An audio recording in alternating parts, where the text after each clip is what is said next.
तक नहीं था।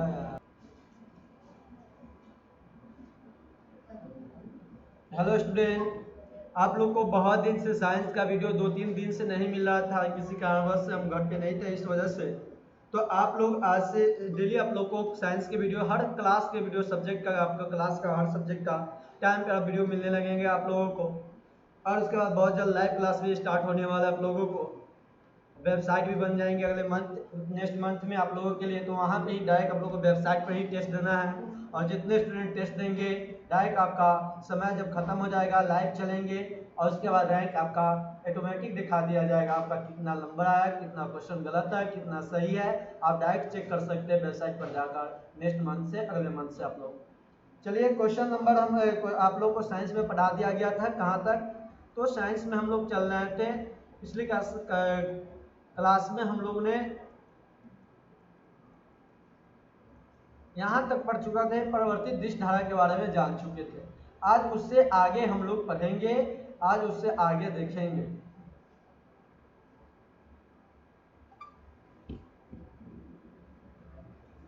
तो इससे आगे आप लोग आज देखिए, तो आज हम लोग पढ़ेंगे क्या, घरेलू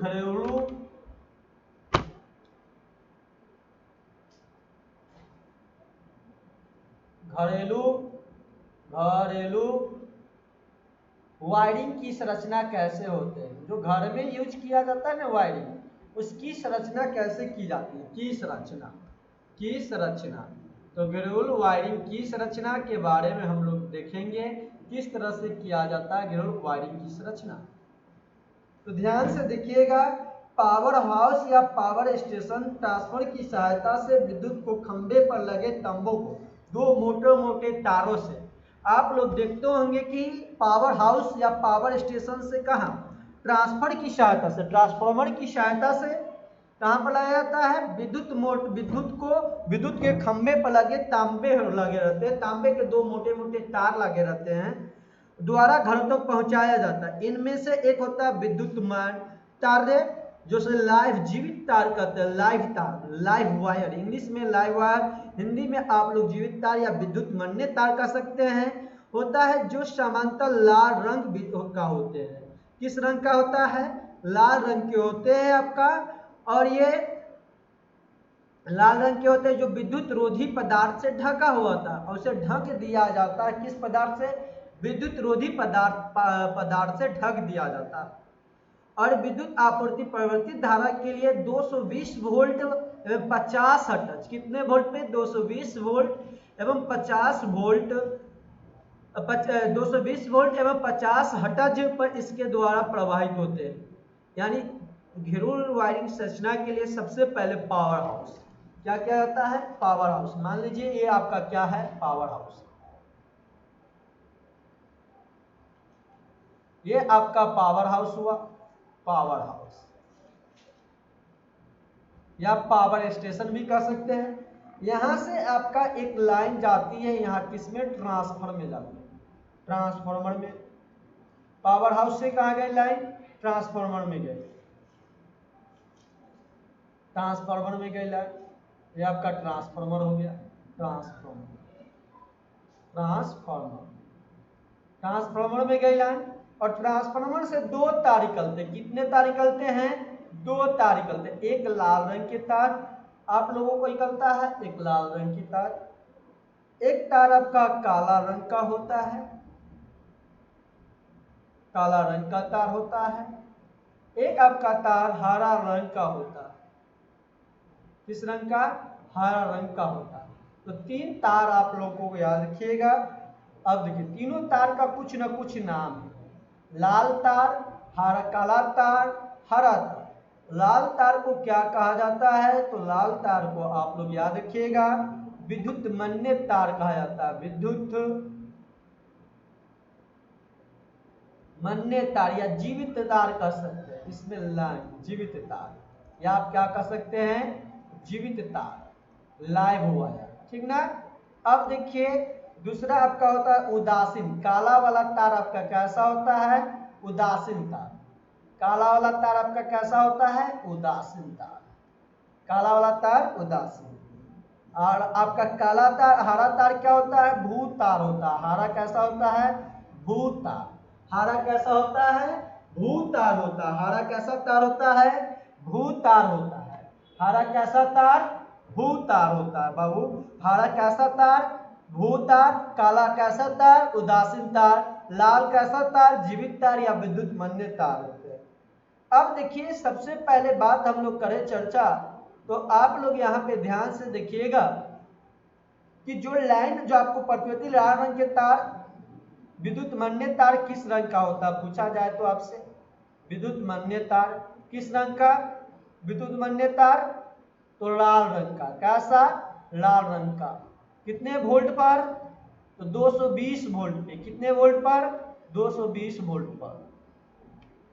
कितने हर्ट्ज पर? तो 50 हर्ट्ज पर। कितना हर्ट्ज पे? 50 हर्ट्ज पे। अब 50 इसके धारा प्रवाहित होते हैं। दूसरा तार कौन होता है? उदासीन तार। समझिएगा, दूसरा कौन सा तार? उदासीन तार। समझिए यहाँ पर उदासीन तार। तो उदासीन तार को देखिएगा आप लोग ध्यान से। कौन सा तार? उदासीन तार। उदासीन तार को क्या कहते हैं? तो ध्यान से देखिए, यह सामान्यतः किस रंग का होता है? काले रंग का होता है। उदासीन तार किस रंग का? काले रंग का होता है। काले रंग का होता है। यह विद्युत प्रतिरोधी पदार्थ से ढका होता है। किस पदार्थ से ढका होता है? ये भी विद्युत रोधी पदार्थ से ढका होता है बाबू। अब आप लोग विद्युत पदार्थ, ये शून्य विभव पर रहता है। किस पर रहता है? ये शून्य विभव पर रहता है। शून्य विभव पर रहता है। किस पर रहता है? शून्य विभव। इसे हम घर के तार धारा को आपस पावर स्टेशन तक ले जाता है। तार धारा को पावर कहां तक ले जाता है? आपस पावर स्टेशन तक ले जाता है। जिसे अब घर में एक तीसरा तार भी होता है। घर में एक तीसरा तार होता है, इसे भू तार कहते हैं। पहला तार, दूसरा तार, तीसरा तार। तीसरा तार कौन होता है? जिसे हम भू तारा कहते हैं। क्या कहते हैं? भू तारा या अर्थ वायर। क्या कहते हैं? या अर्थ वायर, जिसको अर्थिंग भी आप लोग घर में कहते होंगे। Earth wire, wire. तो अर्थ वायर या भू तार, तो ये तार कहते हैं तीसरा तार होता है। ये घर के निकट पृथ्वी के काफी नीचे मिट्टी में दबी धातु को हमारे घर के अंदर, ये देखिएगा अधिकतर घर के अंदर में कल में हो तो गाड़ दिए लगा दिए जाते बहुत सारे वोल्टेज। नहीं तो अभी जिसके पास पक्के का मकान है तो छड़ में पिलर है वहां पे बांध दिए जाते हैं। नहीं तो ये जमीन के अंदर गाड़ दिया जाता है। एक छड़ को, एक धातु को गाड़ दिया जाता है, जिससे दबी मिट्टी के अंदर दबी हुई धातु की एक चालक प्लेट से जुड़ा होता है।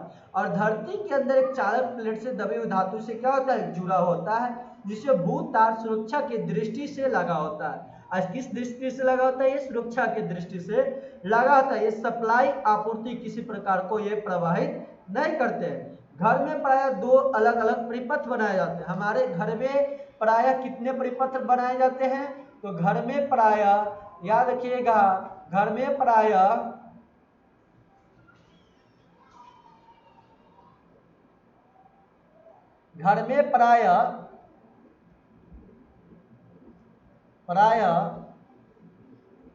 दो अलग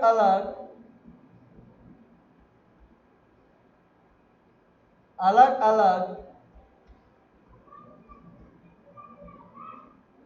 परिपथ बनाए जाते हैं।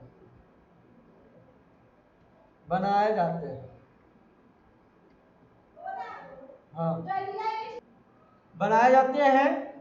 अब देखिए 5 एम्पीयर के उपकरण जैसे बल्ब, ट्यूब, पंखे आदि लिए दूसरा 2 उपकरण लगाए जाते हैं। कि कौन सा? 5 एम्पीयर का उपकरण। 5 एम्पीयर का उपकरण। तो 5 एम्पीयर का उपकरण हमारे घर में कौन कौन सा होता है उसके बारे में चर्चा किया जाए।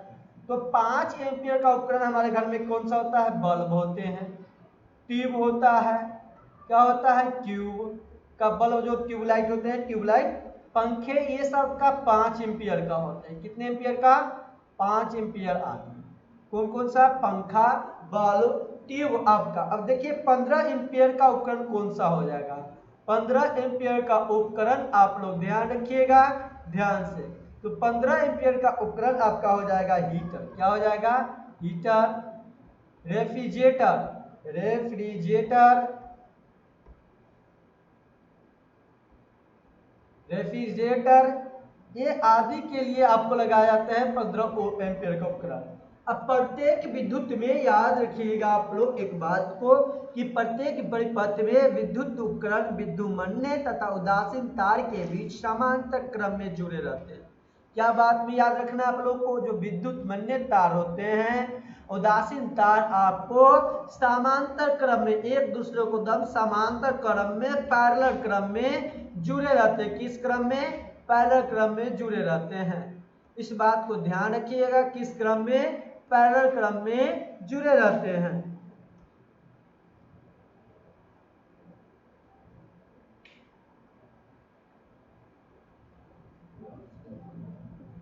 किस क्रम में? याद रखिएगा, समांतर क्रम में। कौन कौन तार? विद्युमन्य तार और जीवित तार या उदासीन तार, आपको दोनों क्या होता है? समांतर क्रम में। लिख सकते हैं आप लोग यहाँ पे एक बात को ध्यान रखिए, विद्युत उपकरण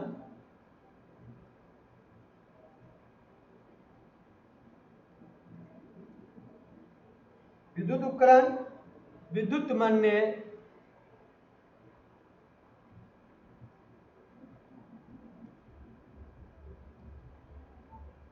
तथा उदासीन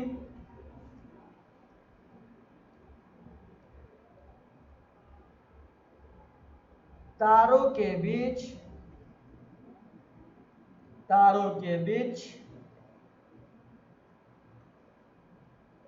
समांतर क्रम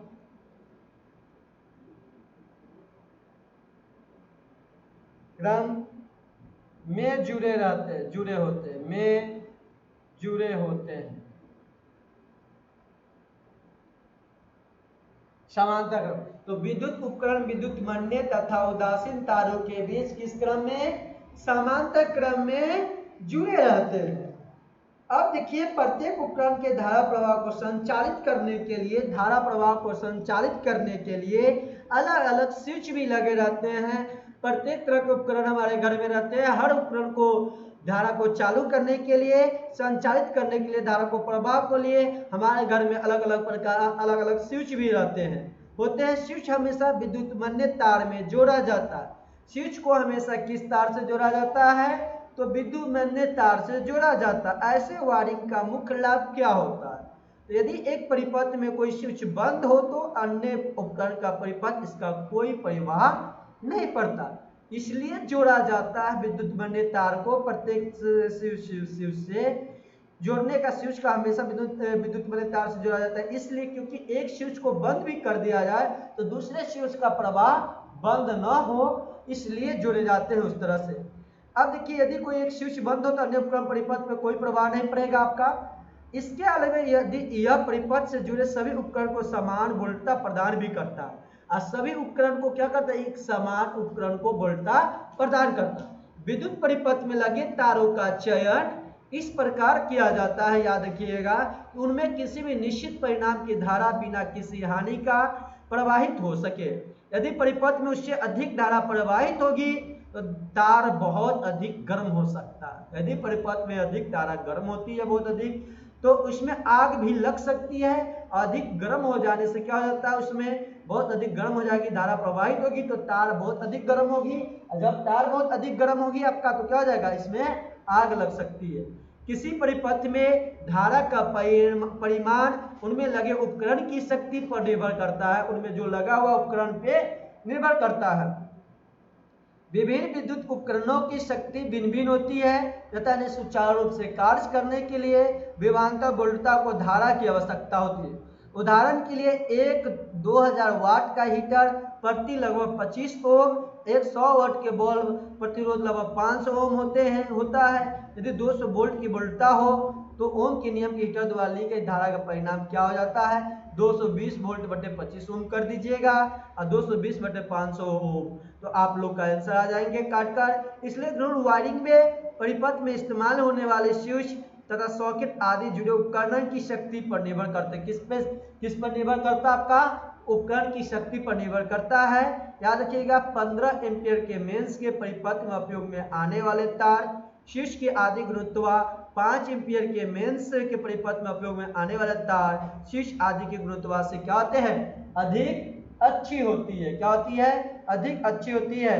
अब हम लोग सीखेंगे अति भारण में। आप लोग देखिएगा अति भारण।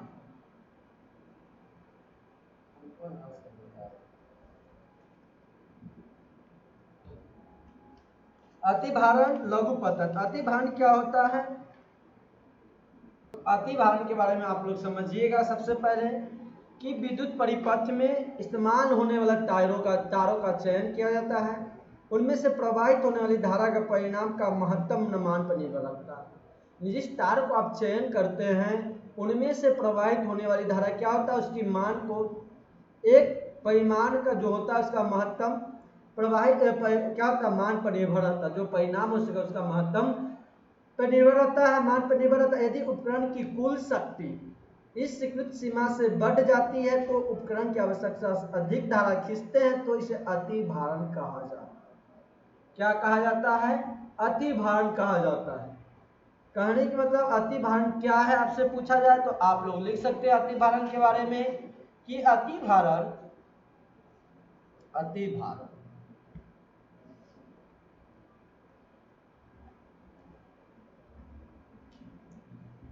विद्युत परिपथ में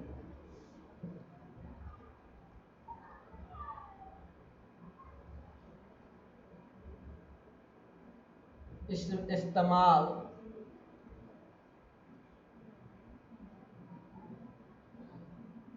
होने वाले तारों का चयन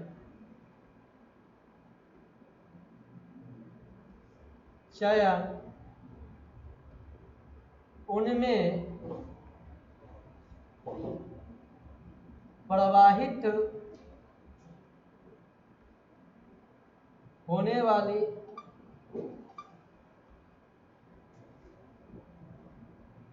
धारा के परिमाण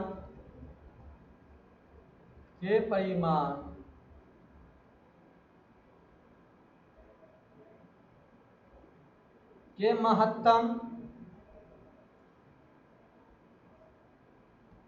महत्तम मान पर निर्भर करता है।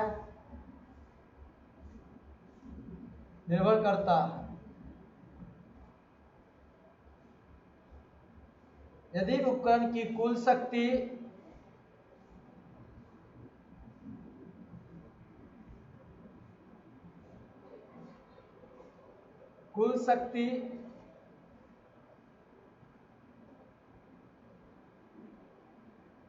इस स्वीकृत सीमा से बढ़ जाए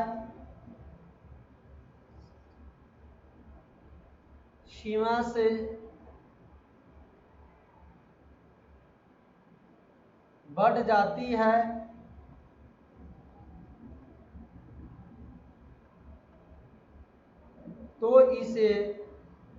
तो उपकरण का क्या कहते हैं हम लोग? उपकरण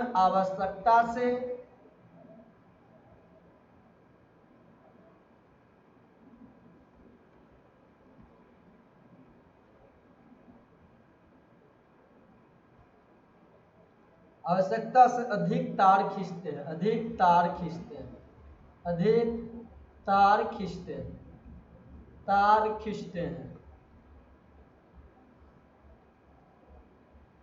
हैं। इसे अति भारण कहा जाता है।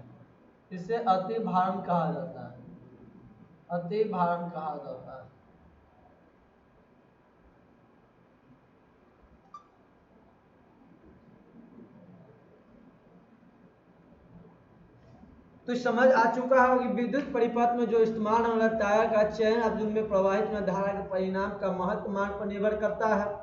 यदि उपकरण की कुल शक्ति स्वीकृत सीमा से बढ़ जाती है तो उपकरण आवश्यकता से अधिक तार क्या करते हैं? खींचते। इसे हम क्या कहते हैं? अति भारण कहा जाता है। परिपथ में काम आने वाली सभी तारों के ऊपर विद्युत रोधी पदार्थ की परत चढ़ी रहती है। आपने देखा होगा सभी तार जो होते हैं उसके ऊपर एक विद्युत रोधी पदार्थ का एक काला टाइप से या उजला टाइप से जो भी अंदर तार के अंदर 2-3 कलर के तार, किसी में 3 कलर के तार होते हैं, किसी का 2 कलर के तार होते हैं। तो उसके ऊपर हम लोग देखते हैं कवर ढका हुआ रहता है, उस कवर को विद्युत रोधी पदार्थ कहते हैं। विद्युत रोधी पदार्थ की परत चढ़ी रहती है। इसके फलस्वरूप चालक के तार एक दूसरे के संपर्क में नहीं आते हैं। चालक के तार जो होते हैं एक दूसरे के संपर्क में नहीं आते। यदि संपर्क में आएंगे तो सर्किट होंगे, शॉर्ट सर्किट, आग लग सकते हैं। दोनों तार यदि संपर्क में आ गए तो दोनों तार एक दूसरे को संपर्क में नहीं आते हैं। कभी कभी तारों के विद्युत रोधी परत खराब हो जाने से या क्षतिग्रस्त हो जाने से वे आपस में संपर्क में आ जाते हैं। कभी कभी आपने देखा होगा किसी तार को खराब हो जाने से आपस संपर्क में आ जाते हैं, तो ऐसे होने पर परिपथ का प्रतिरोध लगभग शून्य हो जाता है। और क्या होता है, लगभग शून्य हो जाता है आपस में आ जाने से। और शून्य हो जाने के बाद अब प्रतिरोध का लाभ और परिपथ में बहुत अधिक धारा प्रवाहित होने लगती है। इसे हम लघुपातन कहते हैं। अधिक धारा प्रवाहित होने लगती है उसे हम क्या कहते हैं, लघुपातन। परिपथ में जहां लघुपातन होता है वहां चिंगारी भी उत्पन्न हो सकती है। जहां पर परिपथ में या लघुपतन होगा वहां पर चिंगारी भी उत्पन्न हो सकती है, जिससे आग भी लग सकता है। आग भी लग सकता है। विद्युत परिपथ में अति भारण लघुपातन के कारण नष्ट होने से बचाने के लिए कई सावधानियां, अति भारण और लघुपातन से बचाने के लिए बहुत सारे सावधानियां, सुरक्षा उपाय किए जाते हैं। विद्युत रोधी परिपथ में काम आने वाले सभी तारों के ऊपर अच्छे विद्युत रोधी पदार्थों की परत लगाई जाती है। इसके अतिरिक्त उन पर कपड़े, रबर, प्लास्टिक की परत भी चढ़ाई जाती है। इसके फलस्वरूप तार के एक दूसरे के संपर्क में प्रायः नहीं आते हैं, जिसे हम लघुपातन नहीं होता है। इसके अतिरिक्त परिपथ के विभिन्न भागों में बांटने से न केवल प्रत्येक भाग की मरम्मत आसानी से हो जाती है, बल्कि वह अति भारण लघुपतन से होने वाले क्या होते हैं, लघु से होने वाले क्षति से भी सीमित रखता। अब हम लोग पढ़ेंगे फ्यूज के बारे में। किसके बारे में, फ्यूज के बारे में पढ़ेंगे। फ्यूज के बारे में देखिएगा आप लोग ध्यान से, फ्यूज के बारे में आप लोग देखिएगा फ्यूज क्या है ये सबसे पहले समझिएगा फ्यूज के बारे में आप लोग। तो फ्यूज, चलिए फ्यूज के बारे में हम लोग देखते हैं फ्यूज क्या है।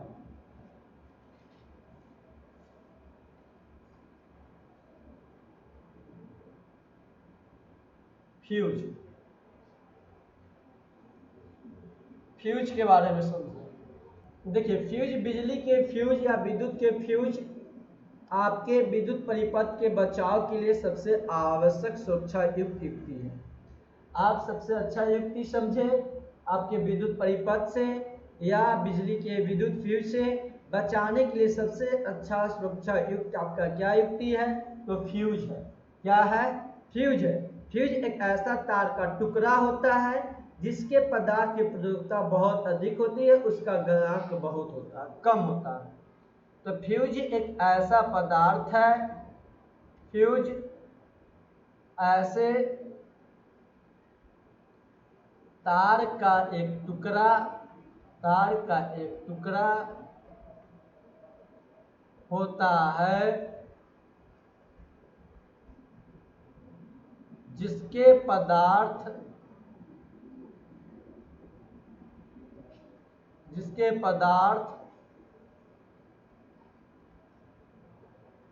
की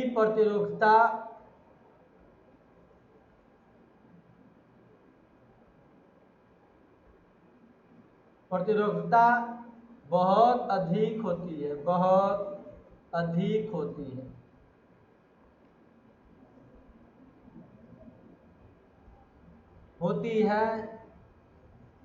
और उसका गलनांक बहुत कम होता है, उसका गलनांक बहुत कम होता है, गलनांक बहुत कम होता है, बहुत कम होता है,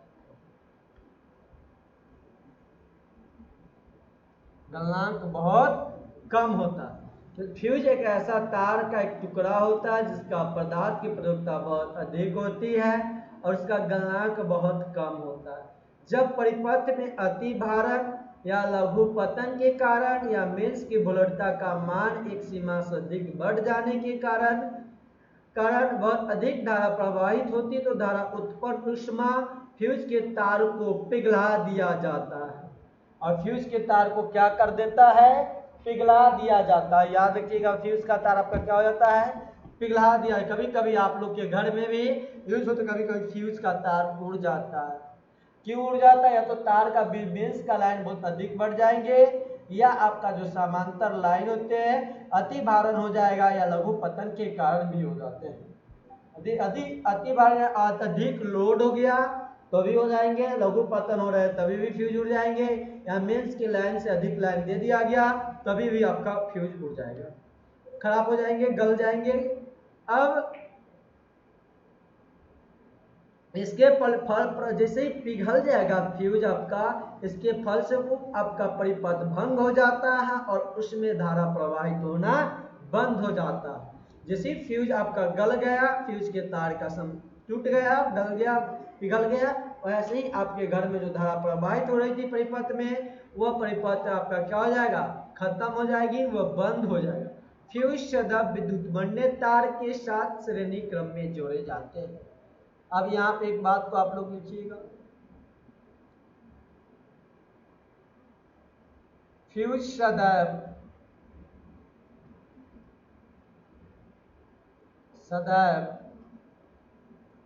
विद्युत मन्य पदार्थ, विद्युत नमन्य तार के साथ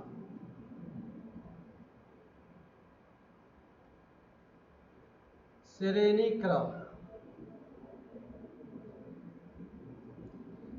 क्रम में जोड़ा जाता है, में जोड़ा जाता है।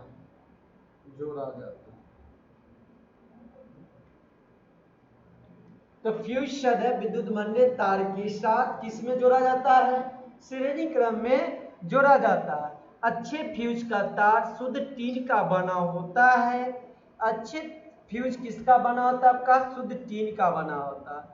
फ्यूज का तार किसका बना होता है? तो शुद्ध टीन का बना होता है। फ्यूज का तार शुद्ध टीन का बना होता है, शुद्ध टीन का बना होता है, टीन का बना होता है, टीन का बना होता है। फ्यूज का तार किसका बना होता है? शुद्ध टीन का बना होता है। अब भाई आपको पता चल गया फ्यूज का तार आपको किसका बना होता है? शुद्ध टीन का बना होता है। और प्रायः फ्यूज का तार तांबे और टीन के मिश्र धातु का भी बना होता है। कुछ कुछ प्रायः देखने को मिलता है। प्रायः फ्यूज का तार आप देखें तो किसका फ्यूज का तार हम लोग को हमेशा देखने को मिलता है? किसका? फ्यूज का तार किसका मिश्रण? तांबा और तांबा तार तांबे का, तांबे और टीन की मिश्र धातु की बनी होता है। टीन का मिश्र धातु का बना होता है, टीन का मिश्र धातु का बना होता है, मिश्र धातु का बना होता है, धातु का बना होता है।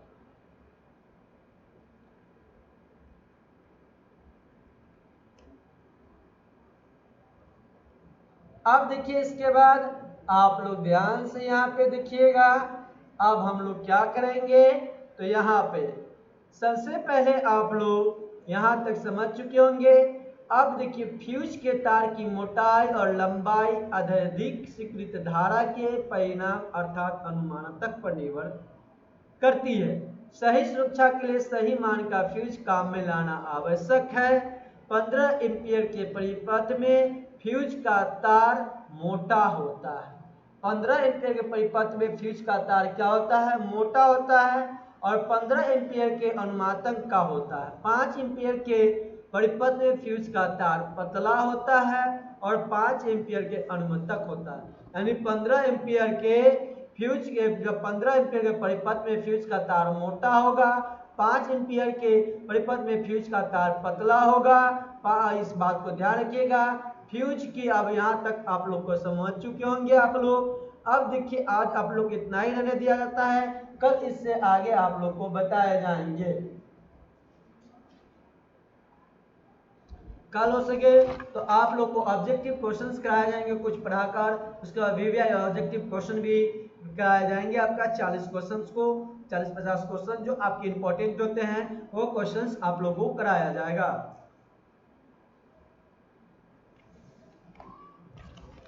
यदि वीडियो अच्छा लगा तो चैनल को सब्सक्राइब कीजिएगा, शेयर कीजिएगा, अभी तक चैनल को सब्सक्राइब